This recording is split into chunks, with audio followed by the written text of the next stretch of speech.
આજ રોજ ગાંધીનગર મુકામે કૃષિ મંત્રી માન્ય શ્રી રાઘવજીભાઈ પટેલ અને ગુજરાતના મૃદુ અને મક્કમ મુખ્યમંત્રી માન્ય શ્રી ભૂપેન્દ્રભાઈ પટેલને ખાસ કરીને દસાડા વિધાનસભાના ખેડૂતો આજે મળવા આવ્યા હતા અને એમને અવગત કર્યા કે ભાઈ જે કંઈ 2024નું જે પેકેજ હતું ખેડૂતોનું જે નુકસાન થયું હતું ઓગસ્ટ અને ઓક્ટોબરનું, અને એ સરકારે નીતિ વિષયક નિર્ણય લીધો અને આપવાની જાહેરાત કરી દીધેલી, છતાંય અમુક લોકો કહેવાતા રાજકીય રીતે ભારતીય જનતા પક્ષના વિરોધી એમને સતત રજૂઆતો ચાલુ રાખી ખોટી, અને આ ગુજરાતના મુખ્યમંત્રી એ આજે અમને જાહેરમાં કીધું અને કૃષિમંત્રીએ કીધું કે ભાઈ કોઈ પણ ખેડૂતોએ હવે અરજી કરવાની થતી નથી.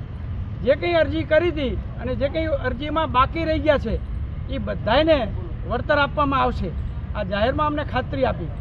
ખાસ કરીને આ સરકાર ખેડૂતોની સરકાર છે. આ ગુજરાતની જે સરકાર નરેન્દ્રભાઈ મુખ્યમંત્રી હતા ત્યારથી માંડીને અત્યાર સુધીમાં જે કંઈ ગુજરાતના ખેડૂતોની સમસ્યા હતી ઉકેલ આ સરકાર ભાજપની સરકાર જ લાવી છે. અગાઉની કોંગ્રેસની સરકાર નર્મદા યોજનામાં રોડા નાખતી હતી, ખેડૂતલક્ષી એક પણ એ સરકારે ક્યારેય નિર્ણય નહોતા લીધા. આ સરકારે જ્યારે ખબર પડી છે ત્યારે જે ખેડૂતની જે પીડા છે એ તરત એની વાચા આપી છે. ત્યારે દસાડા વિધાનસભાના અને ખાસ કરીને સુરેન્દ્રનગર જિલ્લાના ખેડૂતોને આ પેકેજ જાહેર કરી અને તરત નવી અરજી નહીં કરી અને તરત તાત્કાલિક જેમ બને એમ તાત્કાલિક અસરથી ખેડૂતોને સહાય આપવાની કરી છે વાત હું રાજ્ય સરકારને ખૂબ અભિનંદન આપું.